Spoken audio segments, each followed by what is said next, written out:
Okay, everybody. Hey, you know, something I forgot to tell you was a series on WGBH, and it was with Brian Greene. Did anybody watch this series? I saw it. It's pretty good, wasn't it? Yeah. I'm sorry I didn't point that out to you, but if you get a chance to look up, I don't know where you look up, somehow Brian Greene on educational television, he has a beautiful series, very much on the material we're talking about now. So, okay, if you want to know more, it'll be fine. Next week, I'm giving a review. So, anybody come ready with review questions?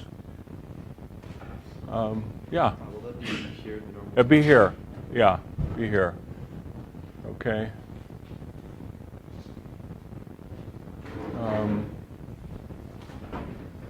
All right.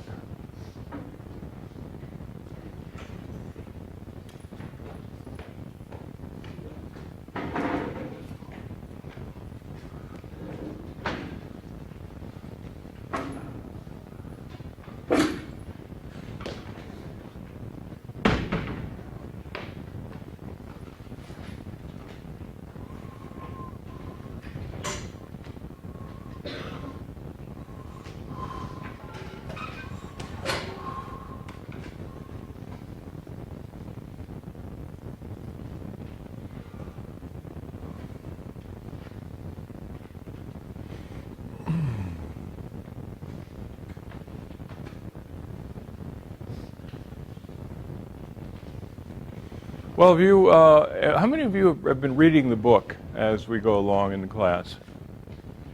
And do you think the book is any good? I could change books. No, the book is terrible. Why is the book terrible? I think it's really reader unfriendly. Like it throws all the information out. Yeah, they all do that. All the books have way too much information, and it's silly. But book publishers, I was told, the book publishers insist that all this information is out there because the other books have it. And if you publish a book without it, they'll select another book. So it's kind of silly, unless you're instructed to read, you know, page 200 to 201, and don't read before or after. You can do that.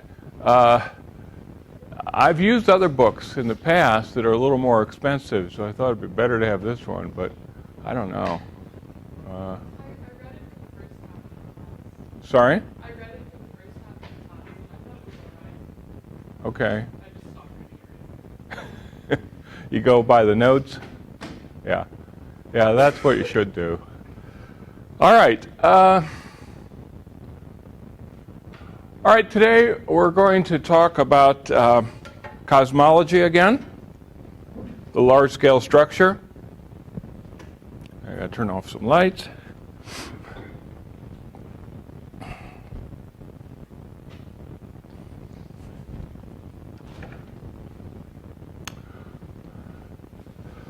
Okay, here's a picture of a cluster of galaxies, a large cluster of galaxies, taken with the Hubble Space Telescope. It's a magnificent picture showing oodles of galaxies. And you can see, well, you can't see lensing in it, but yes, you can. I forgot to fix this laser pointer. There you go. That's the lensing. Here's the other side of it. Here's another. Right here. Can you see that? Ugh, damn it. Anybody have AAA batteries? All right, so, all right. Now, last time we spoke about the Big Bang model, and I told you that the Big Bang model met all the expectations of a model of the universe.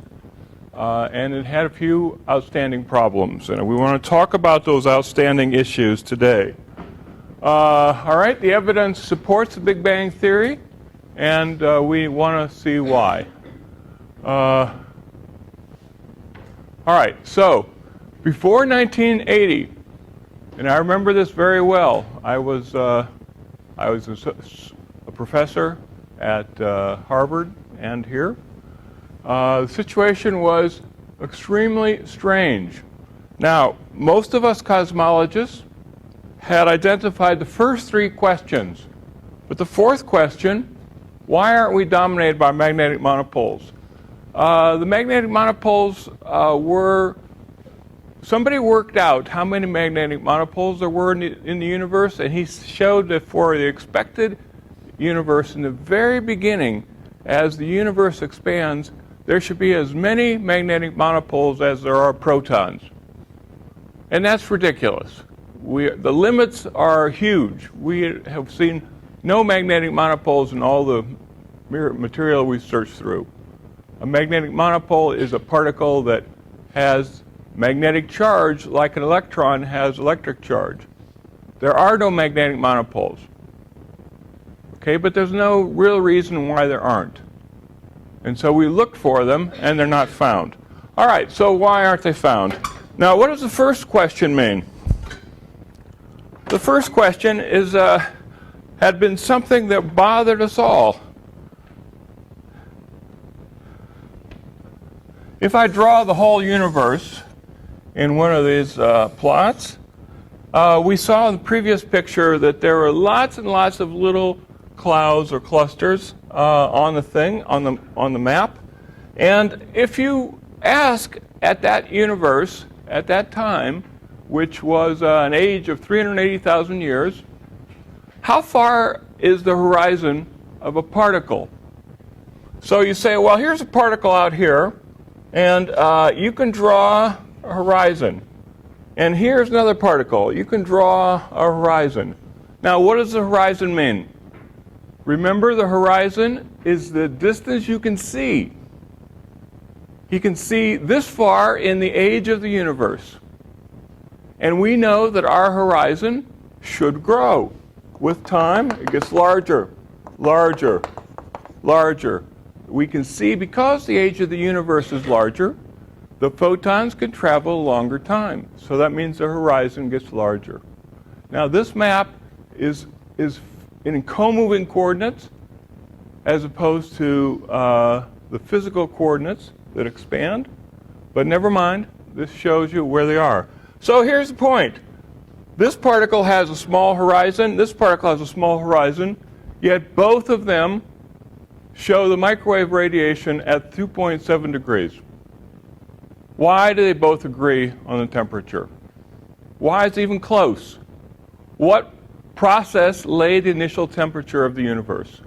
Why should it be homogeneous? In other words, why is it isotropic? Now, it's not perfectly isotropic. That's another issue. Why is it got small ripples on it that deviate from isotropy? So these questions were really fundamental questions. And believe me, nobody had any idea. Where does the large-scale structure came from? We had no idea. Why is the universe so smooth? Why does everybody see 2.7 degrees at this instant? No idea. Why is the density of the universe almost flat? Not quite, but almost critical. Why is that? Because that is, I'll show you that that's not a stable solution. These three puzzles had everybody scratching their head, and they said, I don't know. This is God's will. That was what people used to say was an explanation for something they didn't understand. It's God's will. All right, so these were very, very serious issues. Now, it turned out to be solved by accident. It was more or less a solution in 1980 was proposed that perfectly explained everything. Incredible. 1981, Alan Guth, who is a student with me. I knew him very well. He realized that you could maybe solve these issues if you think more about these grand unified theories. Now, he was thinking of grand unified theories. Doesn't really matter, because it's this idea that he talked about has been adapted for other models. And here's the idea. The strong force comes out of equilibrium, and there's a little latent heat in the process. And for example, latent heat is the extra energy it takes to freeze water. Water doesn't just go from 32 degrees to 33 degrees, or 31 degree to 33 degrees, because there's melting ice in the middle. The melting ice takes energy, and that energy takes a while to overcome. It finally is overcome, and the water melts some more. And he showed that there could be something he called it a false vacuum. And he showed that this could possibly dominate the expansion rate. And he labeled the whole scenario was called inflation. Partly it is inflation because the entire universe expands so fast, and in a way that people hadn't realized, hadn't thought about. But also, 1980s was a time of national inflation in the country. I guess none of you were born. It's hard to believe it. But in the early 80s, the inflationary rate was about 20%. That was pretty impressive. When I bought a house here in Berkeley, the interest rates offered to me were 18% for a first mortgage. And the university, to help me buy the house, offered me a rate of 12%. Well, that's better than 18, but still it sucked. And it meant it sort of limited the type of house we could buy. We still live there. All right. Now, the thing is that this inflationary episode is very similar to that of the present universe, where the universe appears to be expanding at an accelerating rate. And that has been given to us by the supernova. They seem to indicate that. And we don't understand what that means. Okay, it's really a puzzle. Okay, now, inflation works to solve all these mysteries, as I will tell you today. For example, here we draw a picture of an object. We're looking at, here we go, looking at an object, another object, and the microwaves go from this object to us up at the top here, down here. The dotted blue line shows the universe at 380,000 years. That's where this picture is made. And basically, at 380,000 years, they draw little arrows from each other, and you can see that all this area is the part that he could have received something from this area in the time of the universe. He could have received something from that area, but they have never been able to talk to each other. They don't know about each other's existence. That's the important thing. They don't know about each other's existence, and so why should they be the same? I don't know. How can things be the same? And you have to have a reason for that. Okay. Now, the thing is that this microwave radiation we look at is uniform in all directions. And that is a puzzle. It has to be understood. You cannot explain this with the Big Bang model. They should not have the same temperature in the traditional Big Bang model. So there is a real puzzle. Okay, now, how do we do this? what I'm going to say is that we had an episode in the middle of our expansion.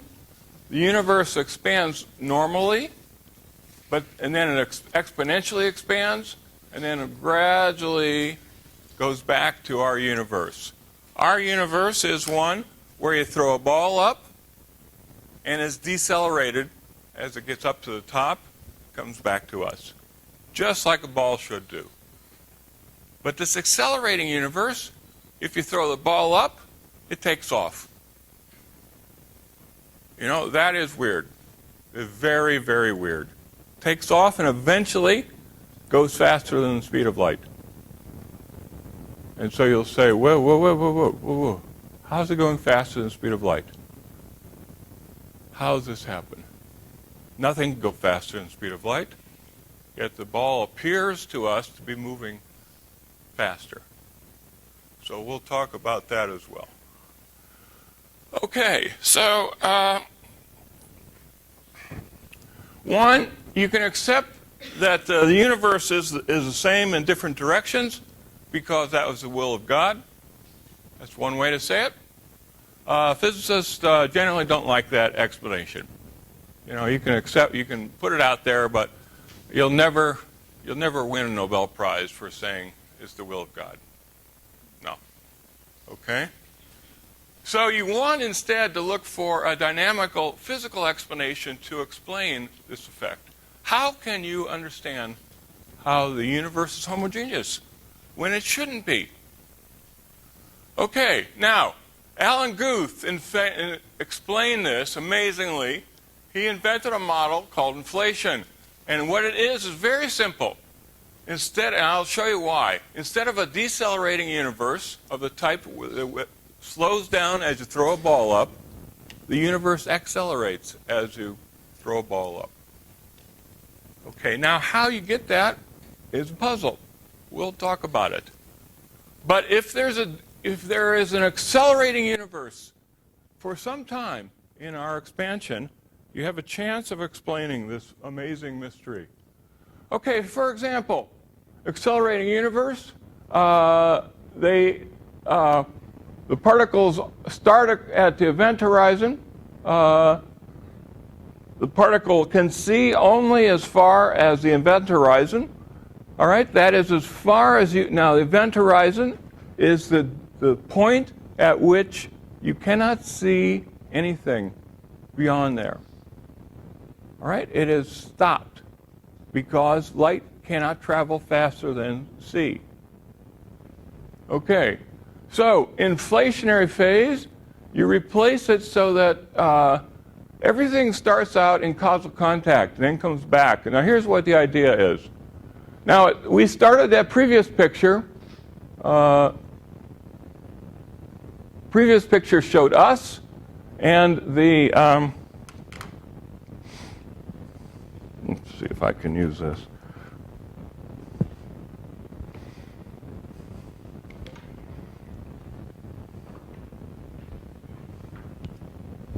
It doesn't reach, does it? That's pretty stupid.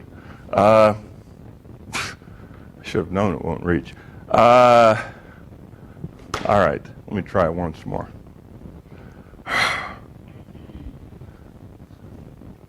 All right, the previous picture, remember, was cut off right about here. It was cut off where you were searching, points A and B were searching for the horizon that they could see.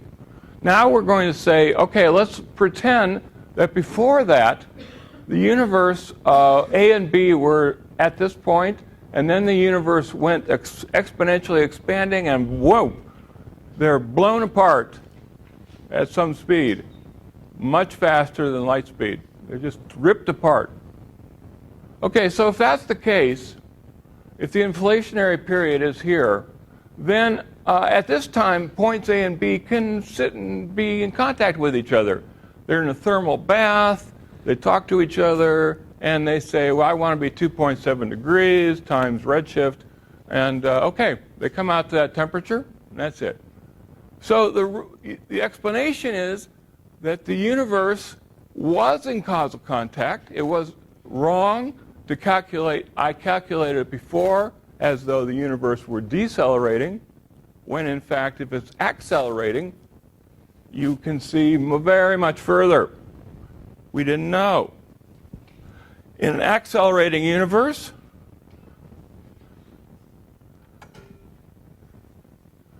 you might say that this is as far as you can see in a normally decelerating universe, but if the universe accelerates, you can see the entire universe and more.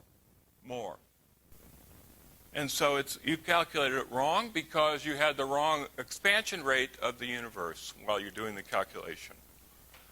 All right, so that turned out to be, well, that's interesting explanation. What else? Okay, and what is this false vacuum? Okay, the nature of the vacuum is not what we think it is now. You have a box, it's empty, and it has 0 energy density. There's nothing in it, so you give it 0 energy density. But physicists don't accept that. It turns out that all quantum field theories say that the energy density is not 0 in the vacuum. It is not 0. So that means that as the universe expands and the vacuum becomes larger, you have to do something with that. If it's not 0 and you expand the universe, the vacuum, does it grow? Does it stay the same value, or you generate new value with the same energy density you had before? Well, it turns out that you'll generate the same value you had before. It grows and grows, and it doesn't seem like it's conserving energy. It does, but it's very strange. Okay, now, a box of energy, you don't think, changes. It's 0 energy. If the energy is in a vacuum, you say, well, that's 0. I expand the vacuum, you still have 0. 0 times 0 is 0. And you have the same vacuum as before. But now, if you have a non-zero energy density, and you expand it, the energy density, and I say the energy density doesn't decrease, well, that's pretty strange. But then if you say, well, wait a minute, other particles do decrease. After all, I expanded the box, and the number of particles in it has to decrease as I expand it. That means the energy density goes down. And that means that this vacuum energy density eventually dominates the mass energy of the universe. It doesn't go down, the material does go down. And so eventually they'll cross. And then you become what is called vacuum dominated. Okay, now, this is something Guth realized, according to general relativity, that would give an accelerating universe. General relativity is a lovely theory, very mathematical. And if you understand the theory, he played with it a little bit and realized the universe would be accelerating under this circumstance. Okay, now, he said it could occur in the early universe, such as the end of the grand unified epoch, but there could also occur, perhaps, the folding up of extra dimensions in the earlier models. Remember, we had a theory, I said, of 10 dimensions. And you ask, well, what happens to the other dimensions? The other dimensions are folded up. Let me show you this. I need a volunteer who wants to fold up the universe. Anybody? How about, what's your name? Yeah. Sorry? Grace? Come on, Grace. You get to fold up the universe. Okay, now, this is a universe. Imagine this. This is a two-dimensional universe. 1, 2. It goes on. It's supposed to go on forever, but that's all right. So, you want to fold this along this axis, okay? And roll it up. No, the other way. Go like this. And just roll it up. Roll it up. Yeah, that's right. Now, as Grace makes it ever so tighter and tighter and tighter, as it eventually becomes so tight that this dimension is 10 to the minus 33 centimeters or smaller, that's hard to do, becomes really tight, then you look at it and you say, well, that's a one-dimensional line. Instead of a two-dimensional sheet, you say that this is a line. Now, it's a line that has marks like this, a line that shows a mark. Okay, now somebody else says, well, let's fold that universe a little differently. Here, just fold it at diagonal. Okay, diagonally. Okay, so instead of having a straight mark on the side, the universe now has curve marks. It's still a one-dimensional universe, but there's a helicity, a spiral sense, with this universe. Okay? Now, if you're folding up 7 dimensions or 6 dimensions and you want to make them go away, this is more or less what you do. You take several of those, you take one of the dimensions and fold it with another, wrap it up, and you've reduced the dimensionality of the entire system. Now the problem is, well, that's fine, except what are the instructions for folding up the universe? You know, you start with this 10-dimensional space and you're trying to get it down to lesser dimensions. Our space is 3 dimensions, 1 dimension of time. Okay, you fold it, and this is how we do it. But what if you do it wrong? What if Grace, in charge, rolls it this way when she should have rolled it the first way? Well, I don't know. You have different physics. That is the key. It's different physics according to how it's done. And they don't know. There are no prescriptions on how to do it. So, okay. How'd the universe do it? Well, we'll talk about that later. Okay? But, all right, that's... So there's the universe. Okay, thank you. Okay, so there's various ways to do this.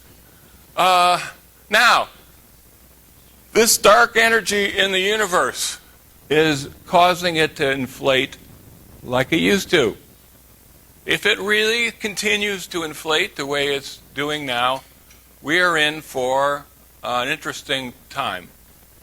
It's going to be very, very weird. People really can't really believe it. But that seems to be it. Now, another question is, how is it that the universe turned out to be so flat? Flat meaning that it has just enough energy to expand against the gravitational energy that's trying to decelerate it. It's got about 0 energy if you add the two energies together. Energy positive for the expansion rate, energy negative for the gravitational binding. So one way to see it is the following.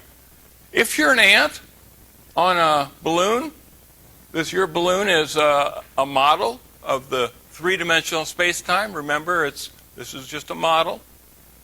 If the model is small, if the balloon is small, you can see the curvature around it. But if the balloon is blown up really a lot, you can't see any curvature. The universe appears to be flat to you. So in some sense, you automatically gain the second explanation. Why is the universe approximately flat? Well, it just expands. You just blow it up for a while. And you inflate it by a factor of at least 10 to the 80th. Some ridiculous number. But that's all right. No lower limit, no upper limit. Okay, so this problem is solved immediately. The curvature has disappeared. The ant does not notice it. He can't tell that this is a curved space. It looks flat to him. So he says, okay, I'm in a flat universe. And that's it. If the inflation expanded the universe enough, we think it's flat too. We don't really know what it is because you would have to see much larger than the horizon that we can see now. Then you might measure the curvature of the universe. That's what we think. Now, why is the density of the matter? More or less, I've said that already. But here's something to realize. If the matter were 10% denser, if the matter of the universe were increased by 10%, the universe would have expanded and collapsed already. If it were decreased by 10%, the opposite would happen. Galaxies would never have formed. It's the universe expanding too fast, the galaxies never get a chance to form, and we're not going to be here to see them. In the first case, we're not here to see it either because the whole the expansion and collapse of the universe is too quick for us to evolve. You can make it 1 billion years, and it can't evolve to intelligent life, we don't think, in less than a couple billion, 4 billion years, we say. At least our case. All right, so why is the universe almost just right? And this general relativity says these changes in the density will cause it to be it will not be an inhabitable universe for us. If you want the universe to be habitable for us, you have to tune the parameters a little better. Okay. All right, so space-time is flat, and the effect of the rapid inflation flattens space-time. That's it. It just flattens it. Now, this idea makes an incredible balance between the energy of expansion and the energy of attraction that's happening. It's just amazing how well it works. Okay, now the other question is, we're formed on a galaxy. If we look at this map, we know that it has lots of little ripples. Where do they come from? If the universe is uniform, why aren't they really uniform? Why do these ripples exist, and how are they coherent over a long scale? So what you say is, okay, I'll look at you look at a ripple before inflation occurred, and the entire ripple is as big as an atomic nucleus. It's tiny. And then you look at it after the inflation occurred, it's blown up to the size of a solar system or bigger. It's not so small anymore. It was microscopic at first, and later it's not. How did those ripples get there? Okay, and we know that galaxies won't form if the density of the universe were completely flat. They have to have a little ripple on them. The universe has to have this perturbation to make deviations from smoothness in order for galaxies to form and life to form. You're not going to form life in the middle of a vacuum of space. You've got to have the galaxies form first. Okay, so the first model, the Big Bang model, could not explain that. There was no explanation of why the galaxies existed. Okay, what does it say in that? Quantum mechanics. Now, in quantum mechanics, we know that every time you specify something, there's a little bit of uncertainty to it. That's what we learned in quantum mechanics. What you learn is that the energy distribution, if you go around a circle, the energy distribution is not really uniform. It's got a small ripple on it. And this is completely consistent with our ideas of quantum mechanics as applied to atoms or smaller objects. The quantum mechanics says there are going to be fluctuations in there. Well, so what? Quantum mechanics has nothing to do with our structure of our universe, but it does. It turns out to be the explanation of the universe. Tell them we'll call them back.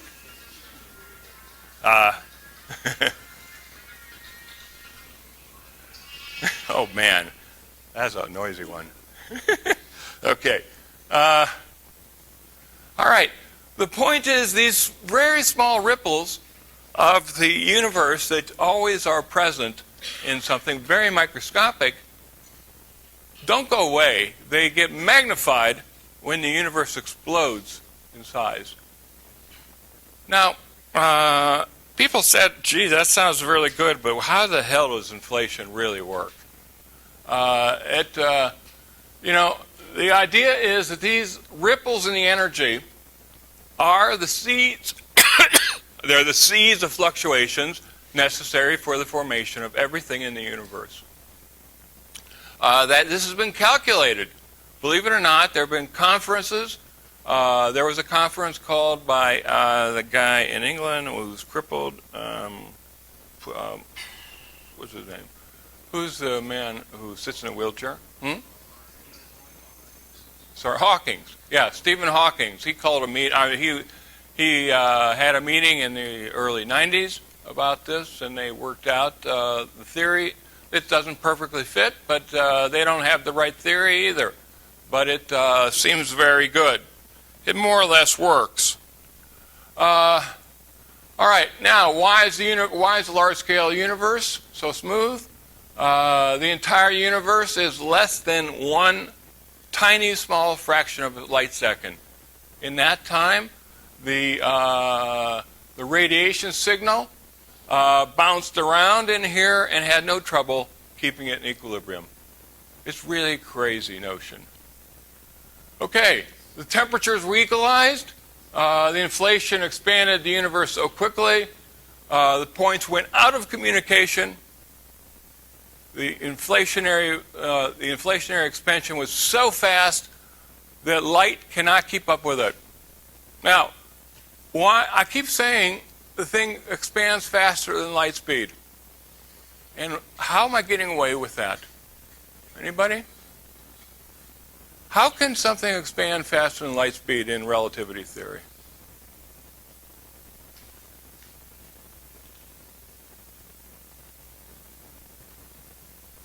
Well, it's hard to say, and you're not prepared yet to answer that. It is not that anybody is moving that fast. They think they're just sitting there quietly and nothing's happening. But it's the space that's expanding. The dynamics of the space is nothing that applies that has limitations of light speed travel.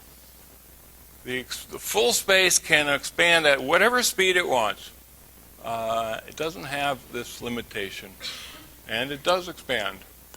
So when one point, say point A, tries and point B, if they talk to each other, suddenly A and B are moving apart faster than light speed, and then they're out of communication because they communicate by exchanging light signals.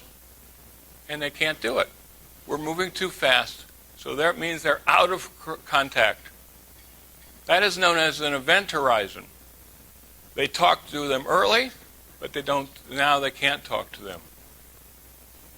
All right. They were in causal contact, but now they're not. Okay, the point is that the important point to remember is that inflationary theory says, okay, we're going to explain these mysteries in the universe by making the universe expand exponentially. And by the way, Alan, the person who made it up, said, he made it up not for all these reasons I'm telling you, but to solve mystery number 4, which was the overabundance of monopoles, which you've never heard of. He hadn't heard of cosmology. He didn't study it in school, didn't know anything about it.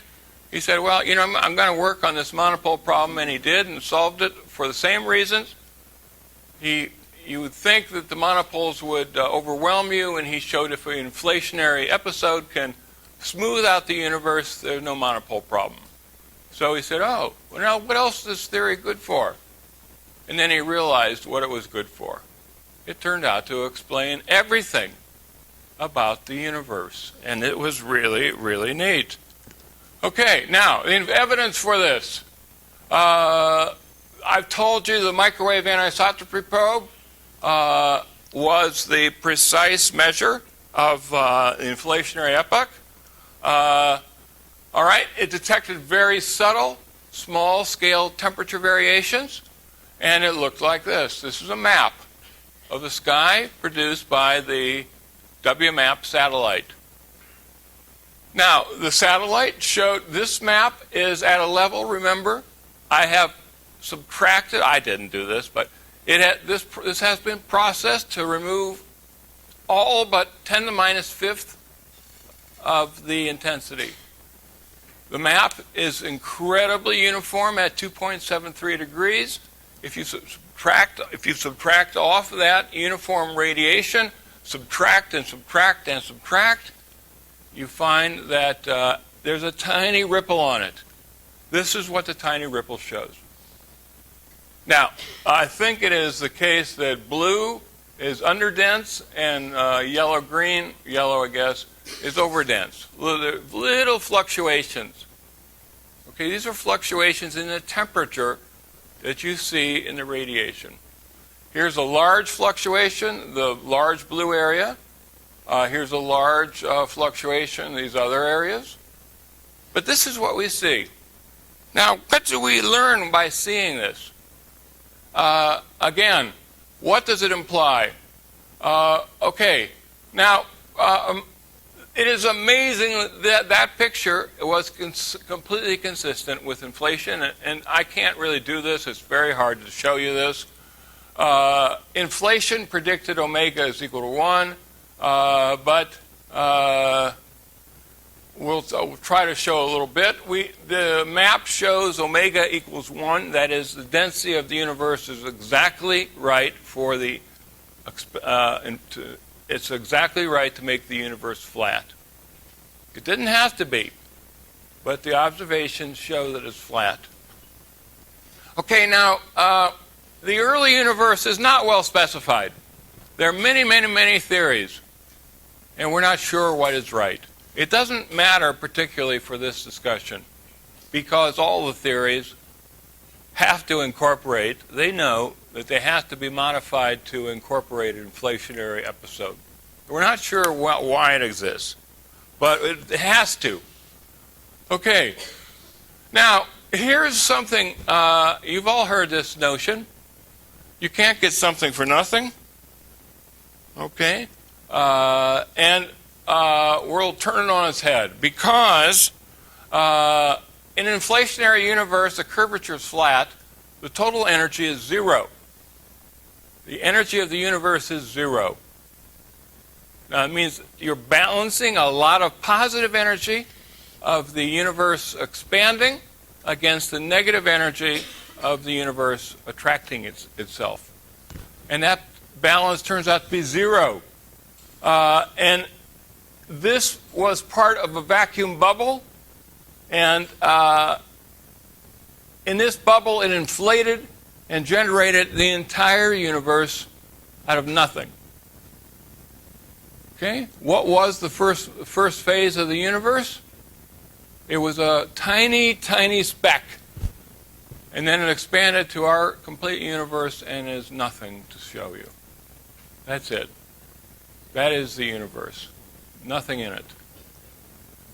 But nothing in it, but at the same time, it is everything. It is us. It is very strange, but that, in fact, is what we think now. Okay.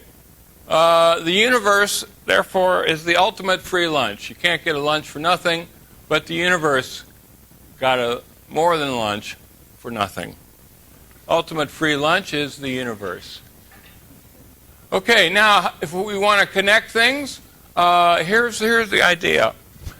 In a stereo system, has lots of knobs you can turn for amplifying the bass, the mid-range, the treble. All right? And adjusting those knobs will tune the frequency that you see. All right, so the difference between a viola and a piccolo, each of them playing middle C, is incredibly vibrant. You can tell even though they're playing the same note, they sound very, very different. Why? It's because of all the high-range notes, the reverberations do not match for one to the other. They match in the fundamental wave, but the higher modes don't match. All right, that is really impressive. These inhomogeneous matter waves are tuned. They're not tuned. What you can see by studying them is that they are perfectly consistent with the notion of inflation. All right. Here's the idea. This is a spectrum I showed before. Here is angular scale. Here's 1 degree. At 1 degree, there's a peak, a temperature difference. Here is a spectrum of perturbations. What is drawn through the dotted lines, the dots, are the measurements off of that map that I showed you before. And the solid curve is a model of inflation with various parameters. What are the parameters? It fits temperature variations. Spectrum is consistent with the flat geometry. Total mass of the universe turns out to be 27%. The rest of it's dark energy. All right. That is in agreement with the mass to light ratio we measured in clusters of galaxies. Didn't have to be, but it is. It tells us that the density of the ordinary matter is 4.4%, and that is that is extremely consistent with the observed abundance of deuterium. We observed deuterium in water or elsewhere in the universe, and it gives us the same answer. Very different tests giving you the same answer. The inflationary prediction appears to be right. And the flat geometry is, again, consistent with the accelerating expansion as seen by the white dwarf supernova that we spoke about earlier. So inflation makes a lot of predictions, all of which match the observations. It was sort of astounding, and this has been all discovered since 1980, 30 years ago. Okay, now another thing comes out of here is the age of the universe, 13.7 billion years. That is, you can calculate that. Everything is calculable by looking at this map and deciphering what it tells us. Now, deciphering what it tells us is something you have to take a graduate course in cosmology to get to that. And since we're not a graduate course, you can't really show why that works, but it does. It's pretty impressive. And all these results come out of that one model. Now, in terms of the model, I know that there are a lot of confusion. The temperature model shows this rough temperature. And what exactly does it mean? What does this have to do with galaxy formation? Remember that these are perturbations at a time when the universe was 380,000 years old. That is at a redshift of about 1,300. In the interval of time since then, the universe's fluctuations grew and grew and grew, and eventually became galaxies. So let me show you a movie of this.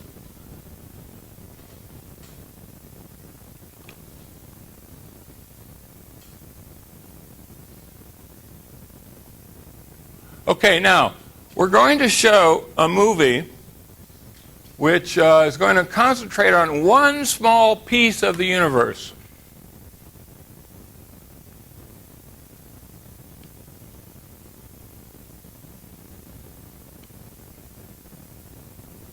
Okay, this movie is going to concentrate right there, and now it's playing forward in time.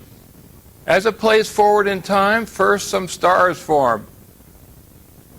These stars are bright, and then eventually galaxies form. We're at low redshift now. And this is what the picture looks like. The universe started off as this map, and then it turned into a galaxy of perturbations. And that spinning satellite was the WMAP satellite that measured them. The WMAP satellite is in a very stable orbit, and it just goes round and round and round and measures these fluctuations. Okay, so anybody you want to see that again? That's pretty neat. Let's see how I can do that.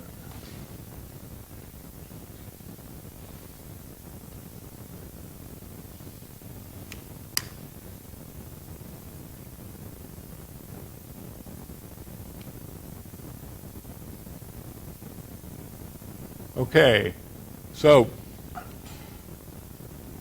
if we zoom into a part of the universe, this is a part that makes it's much larger than a galaxy. Remember, galaxies form as a small ripple on one of these maps. Here's stars blowing up. Galaxies are forming. Here are some galaxies. And now we're going to look at it from the side. In the back is the original map we started with. And in the front is the satellite that viewed them. Okay?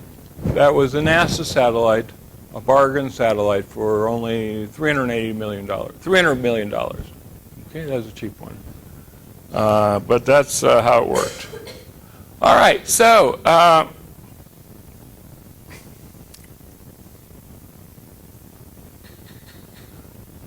now let's ask a question about these higher dimensions in the universe. Okay, now inflation, we said, is an epoch right at the grand unified theory. Now that's a theory that is made up and it works in our dimensional space. It works in 3 dimensions plus 1. Okay, that's all right. That theory is therefore meant to be applied after the processes have rolled up these other dimensions. So we don't really know when inflation occurred. Let's suppose it occurs earlier.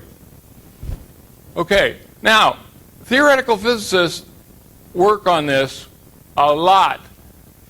A lot of time and effort is going in to understand what's going on. You know, people have tried rolling up papers in all kinds of ways, but it tells them there's a number of universes. They thought maybe the number of universes was uniquely specified and was only one. And you know, you start off with this 10-dimensional space, and you make a one-dimensional universe. Our universe has 4 dimensions, 3 plus 1. Okay, now what am I doing this for?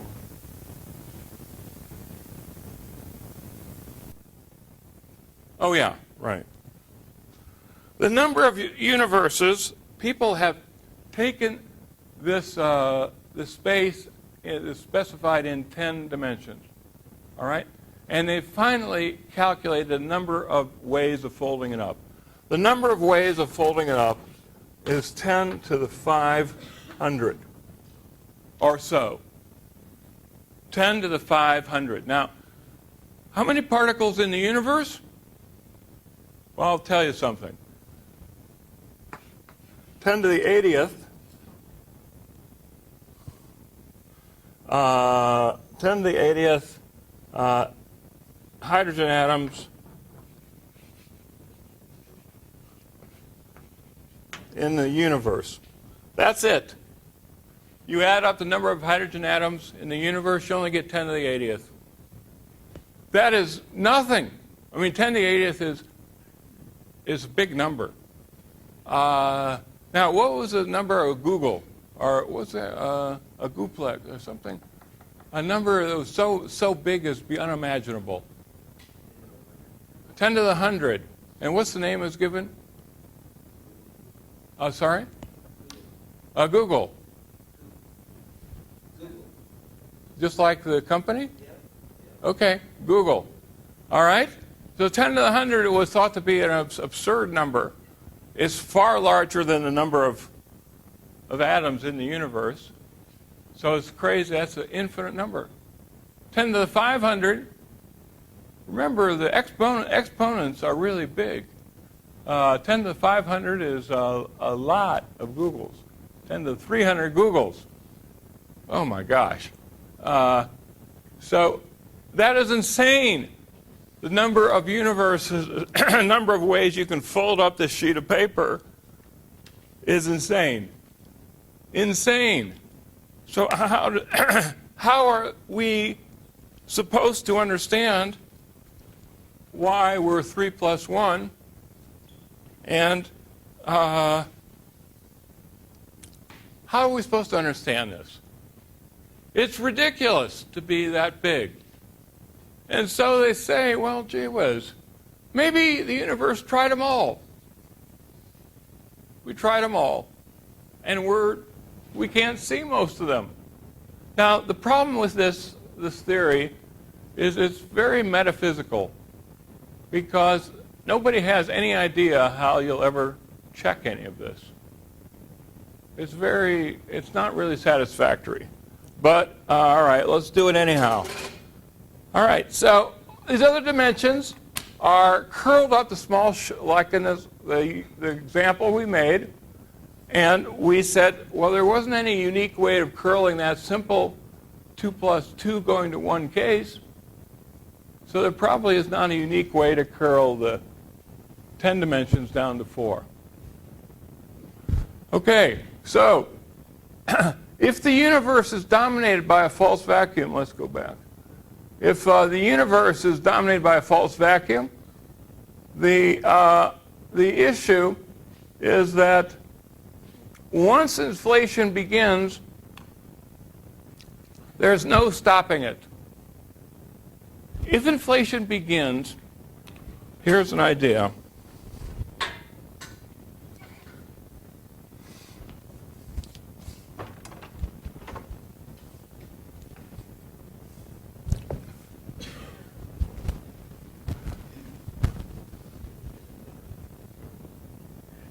So we'll draw a coordinate system.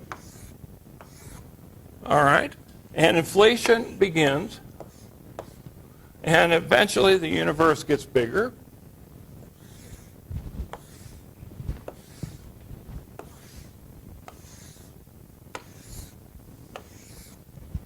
What can happen if this is a piece of the universe in, say, 10-dimensional space, and I'm just drawing 2 dimensions here, and you have a spot that just decides, oh, I've had enough, I'm going to go down to a lesser dimensions.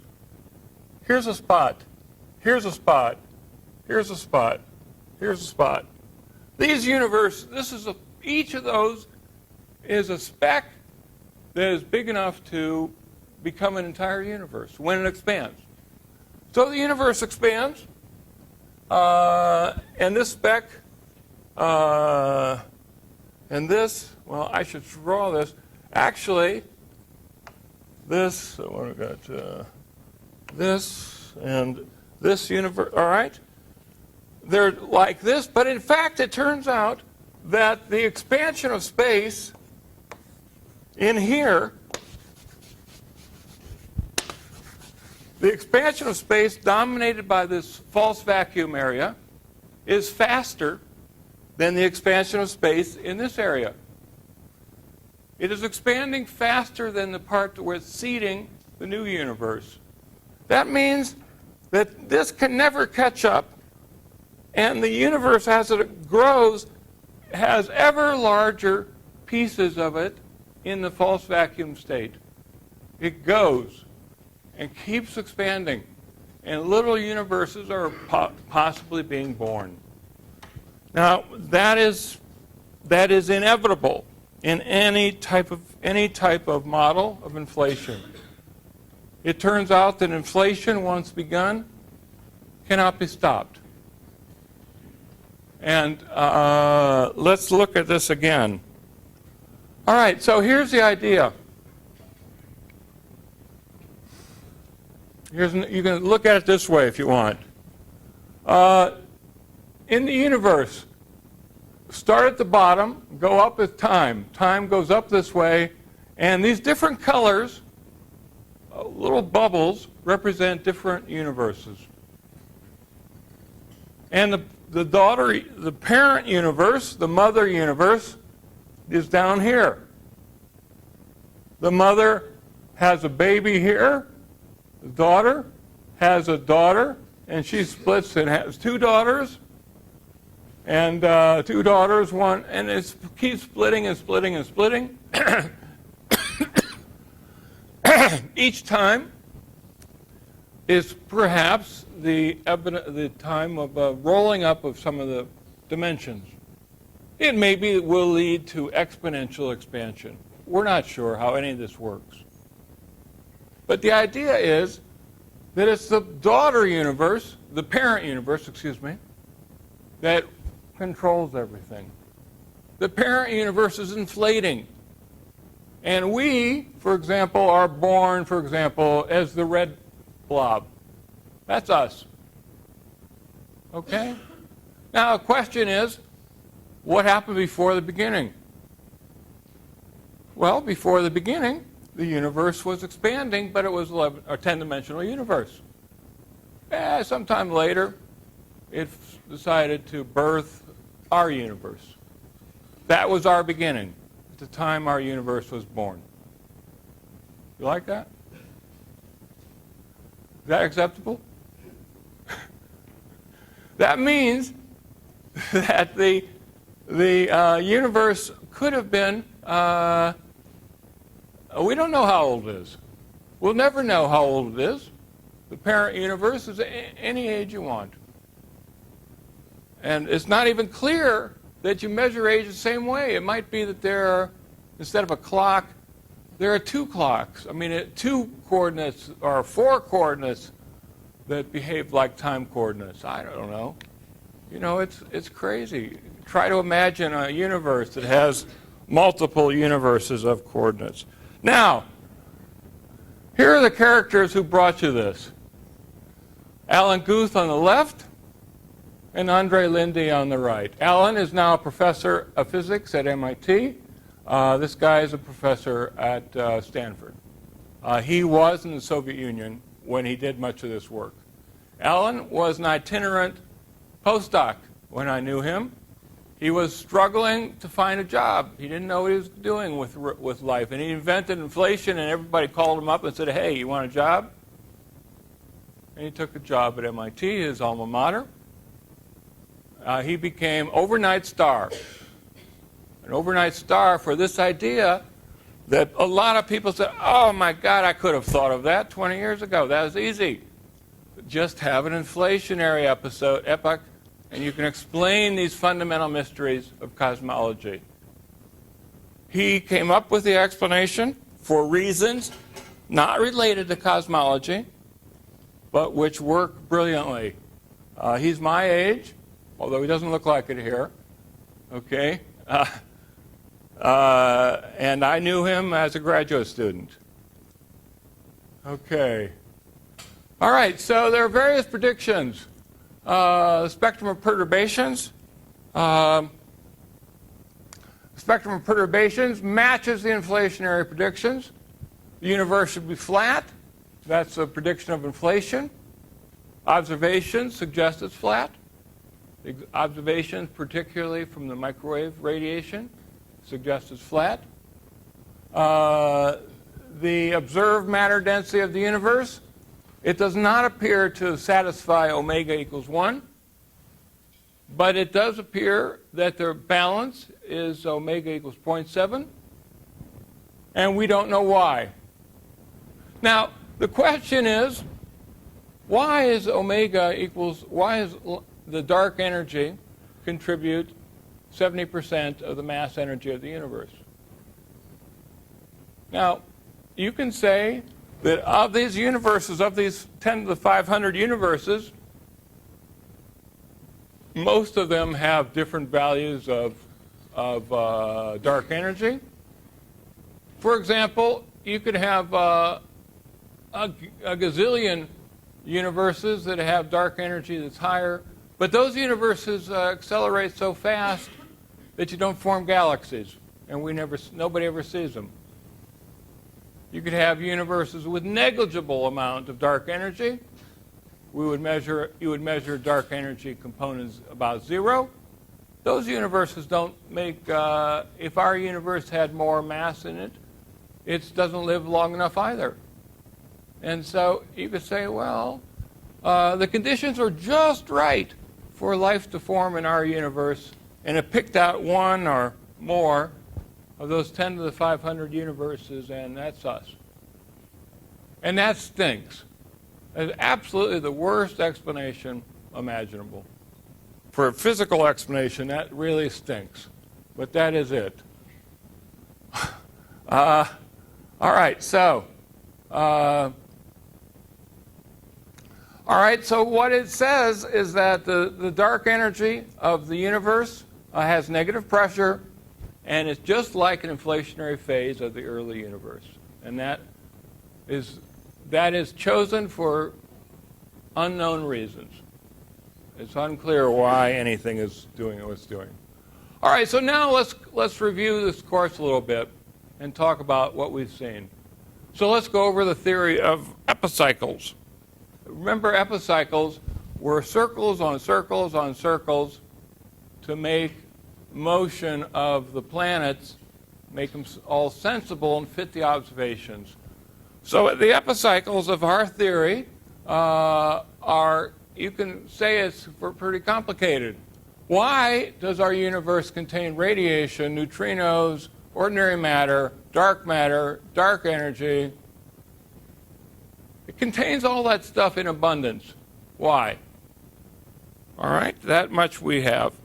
And the question is, are we in the position of Kepler?